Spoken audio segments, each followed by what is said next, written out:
अब खबरें इस तरह की भी आ रही हैं, चूंकि वॉर है, साइकोलॉजिकल वॉर का इस समय चलन है और कई तरह की खबरों को नरेट किया जा रहा है।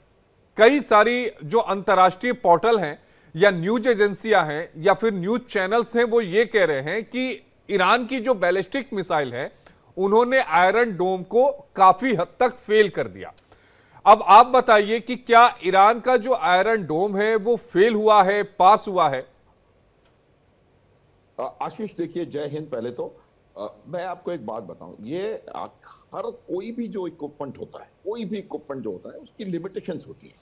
लिमिटेशंस इस तरीके से होती हैं। देखिए, आपका अगर जैसे मान लीजिए आप थर्ड इक्विपमेंट का ले लें, वो 6 टारगेट्स एक साथ एंगेज कर सकता है। अगर मान लीजिए 36 मिसाइल आ रही हैं तो उनको कहां से आप एंगेज करेंगे? तो मेरा ये मानना है कि ये बात कहना कि ईरान का इजराइल का एयर डिफेंस सिस्टम बिल्कुल नाकाम रहा है, वो मेरे ख्याल से गलत है। इजराइल को पता था किस प्रकार का रिटेलिएशन होगा।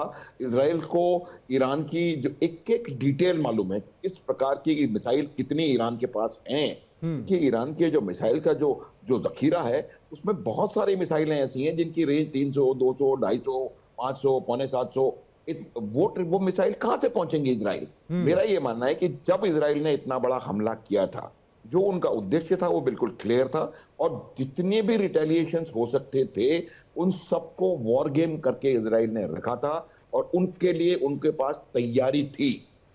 इसीलिए आप देखेंगे फर्क है, जो कैजुअलिटीज है उसमें भी फर्क है। जब दो देश लड़ रहे हैं तो 14-15 आदमी मर रहे हैं, ये कोई मेरा मानना है कि इसमें कोई बहुत बड़ा सिस्टम फेलियर नहीं नजर आ रहा है मेरे को। तो आप ये देखेंगे कि जो एयर डिफेंस सिस्टम्स जिस प्रकार से इजराइल के काम कर रहे हैं, उसके मुकाबले ईरान के एयर डिफेंस सिस्टम्स उतना काम नहीं कर पा रहे हैं। इजराइल के पास आप देखिए किस इम्यूनिटी के साथ, किस फ्रीडम के साथ इजराइल की एयरफोर्स जो है वो ईरान में हमले कर रही है। इतना एक्यूरेट नातान्स का जो न्यूक्लियर रिएक्टर वहां पर हमला हो गया, जो खोंदाब का हैवी वाटर रिएक्टर जो प्लांट है उसके ऊपर डिस्ट्रॉय कर दिया। जो इनकी मिसाइल सिटीज हैं उनमें से एक मिसाइल सिटी को इन्होंने डिस्ट्रॉय कर दिया। मिसाइल का जो प्रोडक्शन का जो यूनिट है उसको डिस्ट्रॉय कर दिया। गिन गिन करके मैंने आज तक इतिहास में इस प्रकार का नहीं देखा कि 14-15 आपके टॉप मिलिट्री ऑफ लीडर्स जो हैं वो एक झटके में मार दिए जाएं, आपके 5-7-10 न्यूक्लियर साइंटिस्ट मार दिए जाएं। अभी जो गाड़ियों में ब्लास्ट हुए उनमें भी न्यूक्लियर साइंटिस्ट मारे गए। देखिए, मैं आपको एक बात बताता हूं आशीष, बिल्कुल क्लियर, इजराइल का उद्देश्य बिल्कुल एक है, यूनिपॉइंट एजेंडा। और यूनिपॉइंट एजेंडा है परमाणु मुक्त ईरान। वो किसी कीमत पे ईरान को परमाणु बम बनाने नहीं देंगे। अब इसका क्या उन्होंने तरीका बनाया है कि 3 चीजों पर वो स्ट्राइक कर रहे हैं। एक तो परमाणु बम बनाने का इंफ्रास्ट्रक्चर, दूसरा वो लोग जो कि परमाणु बम बनाने में काम कर रहे हैं, जो कि साइंटिस्ट, और तीसरा परमाणु बम बनाने की जो सनक जिस लीडरशिप में है वो लीडरशिप। इसी वजह से आप देखेंगे कि 3 डिफरेंट तरीके के बिल्कुल क्लियर कट टारगेट्स आए हैं। उन्होंने मिलिट्री लीडरशिप को खत्म किया है। खामनेई का समय मैं आपको बता रहा हूं आशीष, पिछले 3 दिनों में 4 बार आपके चैनल पर यह कह चुका हूं, खामनेई का अंत निश्चित है। लेकिन खामनेई तो बंकर में जा छुपा है अनुज माथुर जी। देखिए, एक रिपोर्ट पढ़ रहा था इंटरनेशनल मीडिया की, बंकर में जाके छुप के बैठ गया है। देखिए अब मैं इसको भी मैं यूं कहूंगा कि बंकर में आप मान लीजिए छुपा भी नहीं है, आफ्टर ऑल लड़ाई लड़ रही है, आपको आइडेंटिफाई कर दिया गया है कि आप बड़े टारगेट हैं, तो वो उसने अपना सेफ जगह उसने चुनी है, वहां से कंट्रोल करेगा। नहीं, सवाल इसलिए भी ना अनुज माथुर जी, पिछले 3 दिनों से खारमई जो है वो कहीं नजर नहीं आ रहा है। नजर नहीं आ रहे, वही मैं कह रहा हूं। नेतन्याहू तो तेल अवीव तक भी गए थे, खारमई तो दिख ही नहीं रहा है, कहां है वो? बिल्कुल बिल्कुल वही मैं कह रहा हूं। और मैं ये बता रहा हूं आपको कि आप थोड़ा सा पीछे चलेंगे हम इतिहास में, जो इनकी इस्लामिक क्रांति 1979 में हुई थी, उसके बाद जो लोग, जो इनका रियल ब्रेन सेट था, जो रियल इंटेलिजेंसिया था, वो उनको हटा के भगा दिया था उन्होंने। ये आप वेस्टर्नाइज्ड हैं, ये हैं, वो हैं। उसको मोसाद ने टारगेट किया है। 1979 से मोसाद जो है वहां पर ईरान में एक बहुत जबरदस्त नेटवर्क बनाने में लगा हुआ है, और आज की तारीख में वो एक full proof network, full proof तो नहीं कहूंगा, एक बहुत इफेक्टिव नेटवर्क उन्होंने वहां पर तैयार कर लिया है। इफेक्टिव इकोसिस्टम, उनको पल पल की जानकारी है, एग्जैक्ट नंबर्स ऑफ मिसाइल्स का कितने हैं, कहां है, क्या कर रहे हैं, इनके सीट। अब ये जो उनका सेट है, सबसे बड़ा फोर्स मल्टीप्लायर मेरे हिसाब से आशीष इजराइल के पास मोसाद है, जो उनकी इंटेलिजेंस है। और यही वजह है कि जितने भी हमले हुए हैं वो पिन पॉइंटेड इफेक्टिव हमले हुए हैं। और तो आपका जो प्रश्न, ओरिजिनल प्रश्न है आशीष, कि क्या उन्होंने गलती करी, मेरा उसके लिए मेरा उत्तर है कि नहीं, गलती नहीं करी। उनका उनका उद्देश्य है, और वो हर दिन के जो उनके उद्देश्य हैं उसको कुछ काफी हद तक हासिल करते चले जा रहे हैं। और आप देखेंगे बहुत जल्द हम लोग डिस्कशन करेंगे कि खामनेई के युग का अंत हो गया है। जाहिर तौर पर, और जिस हिसाब से चीजें जा रही हैं वही लग रहा है। लेकिन चूंकि अभी अनुज माथुर साहब ने सैन्य अधिकारियों के जो टॉप लीडरशिप है वहां के ईरान के, जिनको मार गिराया गया है, एक बार उनका नाम का चर्चा कर लूं, उसके बाद में संजीत सिरोही जी आपके पास आऊंगा। मेजर जनरल मोहम्मद बघेरी हैं, ये ईरान के चीफ ऑफ स्टाफ थे, इनको इजराइल ने मार गिराया। जनरल हुसैन सलामी इजरायली रेवोल्यूशनरी गार्ड कॉर्प्स के ये कमांडर इन चीफ थे, इनको मार गिराया। Brigadier general Amir Ali IRGC के एयरोस्पेस फोर्स के प्रमुख थे, इनको मार गिराया। जनरल गुलाम अली राशिद ईरानी सेना के डिप्टी कमांडर थे, इनको मार गिराया। जनरल गुलाम रेजा मेहराबी सेनाओं के जनरल स्टाफ में खुफिया विभाग के डिप्टी हेड थे, इनको मार गिराया।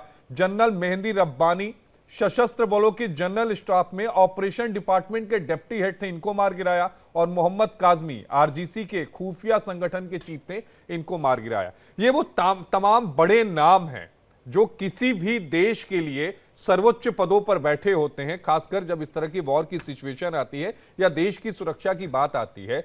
संजीत सिरोही जी, हम ये देख रहे हैं कि जो ईरान की तरफ से जो हमले हो रहे हैं वो बिल्कुल बोको हरम टाइप हमले हो रहे हैं, कहीं भी मारना है उनको बस वो मारे जा रहे हैं। लेकिन इजराइल की तरफ से जो हमले हो रहे हैं वो बिल्कुल सटीक है, उनको पता है कि हमें कहां उड़ाना है, आम नागरिकों को वो छू भी नहीं रहे हैं, उन्हें पता है कि हमें अपनी मिसाइलें जो हैं कहां गिरानी है और वो वहीं गिरा रहे हैं।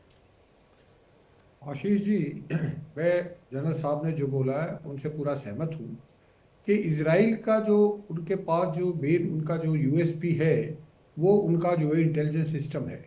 और साथ की वजह से वो हर जगह उनको पिन पॉइंट ये पता रहता है कि ये कहते हैं, अब यहाँ किस पे कितनी सच्चाई है वो मैं नहीं बता सकता, कि बघेरी को जो मारा है, आसिफ मुनीर साहब जब वहाँ गए थे 25-26 मई को, तो वो एक घड़ी उन्होंने गिफ्ट की थी बघेरी को, और उसके अंदर जीपीएस लगा हुआ था, और उस जीपीएस से की सिस्टम, और वो जीपीएस के कोऑर्डिनेट्स वगैरह थे वो इजराइल के मोसाद के पास थे, और उनको ये पता था कि बघेरी साहब किस समय कहाँ पे होंगे, तो उनको वहां मार गिराया। तो मेरा कहने का मतलब है, चाहे ये खबर गलत है ये झूठ है सच है, लेकिन ये जो इजराइल की सबसे बड़ी जो ताकत है वो उनका इंटेलिजेंस सिस्टम है, और वो उस इंटेलिजेंस सिस्टम से वहीं पे स्ट्राइक करते हैं जहां पे उनको पता है कि वो आदमी वहां पे होगा, चाहे वो साइंटिस्ट हो चाहे मिलिट्री लीडरशिप हो। अभी जो 2-3 पॉइंट जो जनरल साहब ने कहा है मैं उनके बारे में थोड़ा ऐड करूंगा, जी और बाकी जो आपका सवाल है उसके बारे में बताऊंगा। अभी ये जो मिलिट्री लीडर्स के आपने नाम लिया है, तो वो मिलिट्री लीडर्स मारे गए हैं, लेकिन उनके मारे जाने से मुझे नहीं लगता कोई ईरान आर्मी के ऊपर फर्क पड़ेगा या किसी के ऊपर भी फर्क पड़ता है, क्योंकि मिलिट्री हायरार्की ऐसी है कि अगर एक आदमी ऊपर वाला जाता है तो उसका सेकंड इन कमांड होता है, जो कि पूरा ऑपरेशनल और सारी चीजें उसकी नॉलेज होती है। तो वो जो है इनके मरने से कोई ज्यादा, मेरे को नहीं लगता कोई ज्यादा फर्क पड़ा है। हाँ, न्यूक्लियर साइंटिस्ट जो है, एक न्यूक्लियर साइंटिस्ट को बनाने में बहुत समय लगता है, वो उसमें जरूर नुकसान हुआ है। अब सवाल ये होता है कि क्या जो इजराइल ने हमला किया वो गलती की? बिल्कुल गलती नहीं की। इजराइल के पास एक उसके अस्तित्व की लड़ाई थी, उसको पता था कि अगर ईरान किसी ना किसी तरीके से 90% एनरिचमेंट करके अगर न्यूक्लियर बॉम्ब बना देता है, तो वो जो है बॉम्ब, जो अगर पहला बॉम्ब का इस्तेमाल होगा तो इजराइल के ऊपर होगा।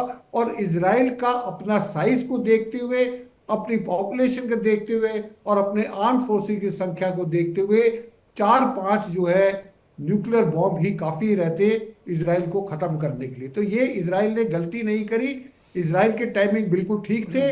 जो ईरान के प्रॉक्सीज थे, जिसमें हमास था, हिजबुल्ला था, उनको बिल्कुल जो है खत्म कर दिया था। वहां पे जो सीरिया के अंदर जो असाद की जो सरकार थी वो चली गई थी, जो असला आता था सीरिया के थ्रू वो बंद हो गया। तो this was the right time Israel के लिए हमला करने के लिए। अब दूसरी चीज ये है कि अब सवाल ये उठता है कि क्या अगर रजीम चेंज हो जाता है या अयतुल्ला खमेनी को मार दिया जाता है, तो क्या ईरान अपना जो न्यूक्लियर प्रोग्राम है उसको बदल देगा, उसको रोक देगा, न्यूक्लियर डील करेगा और न्यूक्लियर बॉम्ब नहीं बनाएगा? मेरा मानना है ये नहीं होगा। न्यूक चाहे सत्ता आप किसी की बदल दो, कोई भी आएगा ईरान, क्योंकि ईरान को भी पता है कि उसका अस्तित्व जब तक है यहाँ पर मिडिल ईस्ट में, जब तक उसके पास कोई ना कोई ताकत हो, प्रॉक्सीज उसके खत्म हो गए हैं, तो नेक्स्ट उसके पास ऑप्शन रह जाएगा न्यूक्लियर बॉम्ब का।